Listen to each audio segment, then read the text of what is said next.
Hello, everyone, and welcome to another episode of my Woman Who Inspires series. My name is Sreshtha Tewari. I am the director of the Self-Worth Leadership and Empowerment Consultancy. I am also a wholeness guide and a motivational speaker. At the end of it all, I really just want mental freedom for all women. The purpose of this series is to help women know that those emotions which we deem as negative are really little messages from the universe or whoever you regard as your supreme being, telling you that this is not the right place for you and pushing you to a better place for yourself and even your purpose. Today, I have a very special guest with me from the UK. Her name is Sharon Ortanja. She is a self-love and well-being coach. She has her own company called World of Wonderful, where she provides these services on self-love, well-being, confidence, empowerment, and many more. Welcome, Sharon. I love How that. are you? I'm very well, thank you. How are you? I am good. It's an honor to be speaking to you. It's always, for me, it's always nice to meet people from all over the world who have kind of your same interests. Exactly. Yeah, definitely. Yeah, makes you feel less alone. So, Sharon, I will ask you to share what was your emotional healing journey? Yeah. So my emotional healing journey, I guess, is pretty big, but for today, it's a big question, right? I think the thing that I would like to share is my journey to kind of self-acceptance and self-love around my body, because that was a huge thing for me for many years. And yeah, it was something that began when I was in my early teens. I ended up having an eating disorder because of it. And, you know, social media then was didn't exist in the same capacity. It was more like magazines and the celebrity programs and that kind of thing. And all of that was a catalyst to my insecurities. And I used to like diet a lot, really disliked my body, even though I never actually, medically had any issues in my body. I was always a healthy weight, but I always felt like not enough. My body wasn't beautiful enough. I lacked a lot of confidence because of it and self-worth. And so my journey, with regards to this, has kind of been about me learning to accept and love myself and love my body and feel good about my body and who I am and all of that, really. And how did you go about transforming yourself from someone who may not have fully or totally accepted herself to someone who is more accepting and loving? I wouldn't say totally, because I know it is a continuous journey, right? But yeah, so what did you do, or what tools did you use to transform those beliefs? Yeah, so I think the first thing is just to recognize that it wasn't an overnight thing. It was something that took quite a long time. You know, at first it was actually all of the issue, and the issue lasted many years, and then kind of manifested itself. I want to say in an even worse way in my career and in my life. So it took quite a long time until I got to that point where I was just like, this. It was like a decision, you know. It was like literally like it had taken so long that it was literally like I woke up one day and I was like, I cannot live like this anymore. I cannot feel like this anymore. This is so bad for me. And I desire to like my body. I desire to feel love for my body and feel enough and feel whole and feel worthy, you know. So for me, one of the biggest things was actually I was in the fitness industry for a very long time, and so for me personally, I had to leave that industry because it had a lot of things that I thought were unhealthy just for the kind of mental well-being. That's kind of just and that's again a bigger story, but you know, there was a lot about being obsessed with your bodies basically, and this perfection of body, and for me where I was at, that was just not healthy, and I recognized that. So I had to leave that industry, and leaving that industry was like a catalyst to, I guess, my healing and my transformation. One of the things I did stop doing was dieting. So I haven't dieted for like 8 years, quite a long time.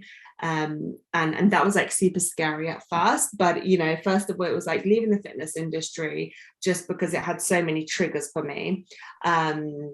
Stopping the dieting and learning to eat like more intuitively, and being able to listen to my body, and at the same time embarking on this journey of releasing all the gunk, you know, all of the mud of the conditioning, the social conditioning, the cultural conditioning, you know, collective consciousness from media of like what a woman is supposed to look like and be like, and not feeling enough and worthy and a whole and all of that.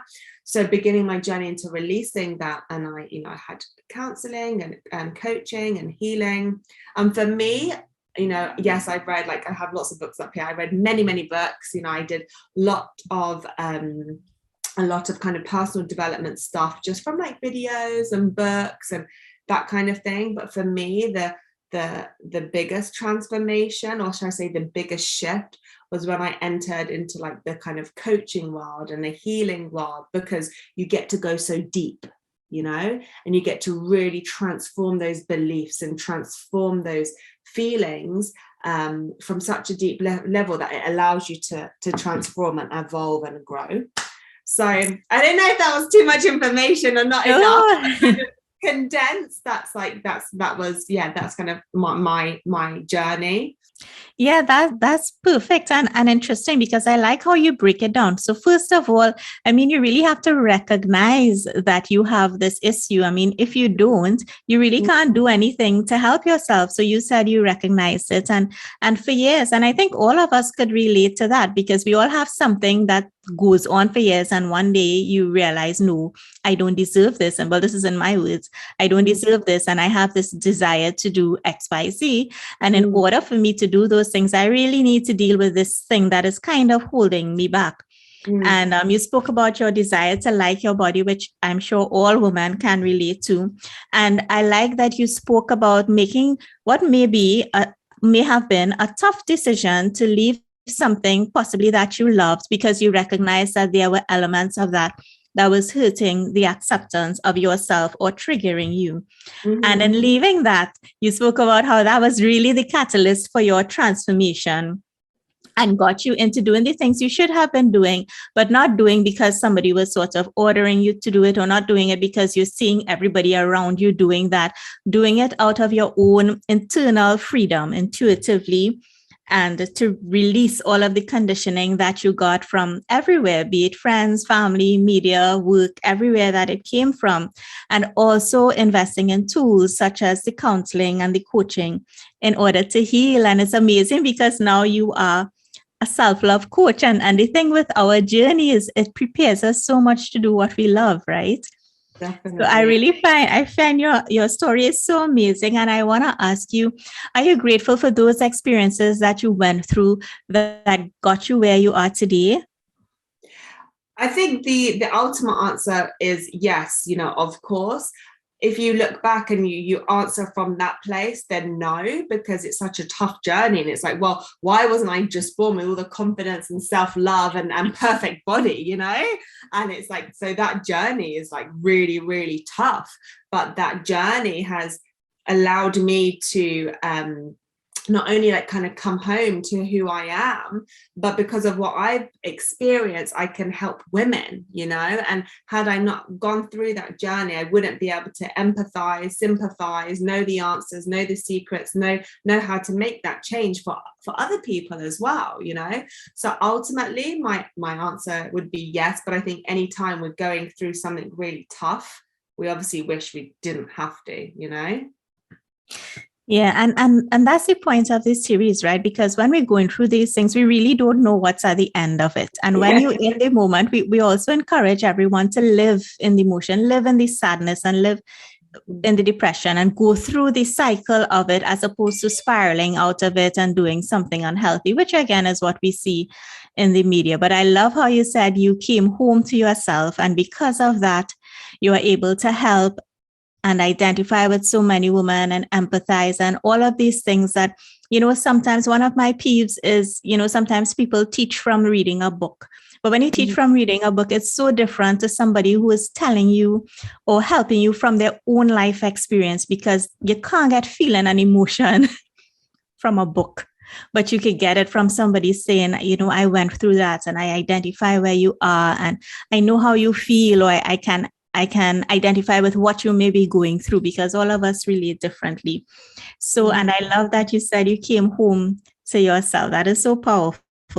And the last thing I want to ask you is, what would you tell women out there or your younger self? Yeah, I think, what would I tell my younger self is like all the things that I now know. But I think I kind of want to answer your question in a little bit of a different way, if that's okay. Like, I'm looking at the image behind you, and I'm guessing that's your daughter. Yeah. If you had a daughter, if you have a daughter, what would you say to her? Like, you would want to build her self-esteem and self-confidence and self-worth from such a young age. And I thankfully had great parents, but the world was challenging for me, and so it's about going to that child and showing that child how special you are, how unique you are, how powerful you are, what you're capable of, and that, beauty is inside and outside as well. It's not, there is no need to prove self. You just are whole, complete, and enough as you are, and really powerful. Yeah, that most definitely. And that is really what I want for her, because we also taught, because of how we grew up, I'm assuming we are around the same age, that you have to aim for perfection. So when I was small, I had to get 100 in tests and all of that. Yeah. But life is not about perfection. And in bringing her up, I really just want her to live and breathe and just savor every moment. And if you fall down, okay, we learn how to get back up, and we learn how to move through that, and we learn what it taught us. And we just become better. But, in my older, not that I'm so old, but in my time now, I really just, and which is part of why I'm doing this series, I just believe life is so beautiful. And yes, we have difficult things that we go through. But if I didn't go through all the difficult things I did, I certainly will not have this series and this platform. And then I would not be talking to you and being able to spread your message as well. So I just try to look at it that way. And I love that you spoke about that, bringing up children in esteem, because I really feel that is so important, as opposed to how we were brought up. Well, let me just speak for myself. And in Caribbean culture, you generally brought up thinking you're not good enough. That is how that was the culture. But of course, we are trying to change that. Mm-hmm. So Sharon, I really want to thank you so much for contributing to this series. And I will just ask if you have any closing remarks before we go.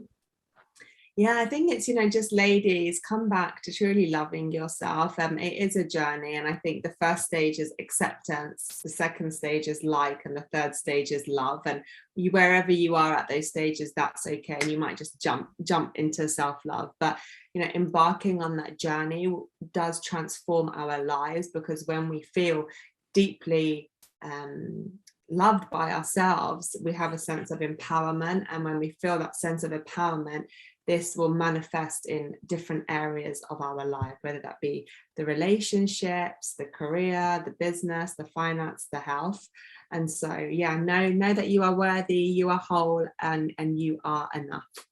Yes, I love that message. If anything Sharon said resonates with you, if you would like to contact her, I'm going to have all of her information in the description box below. So feel free to read it and to check it out, check out her Instagram channels. This is Sreshtha Tewari for the Woman Who Inspires series, and I will see you again tomorrow. Bye, everyone.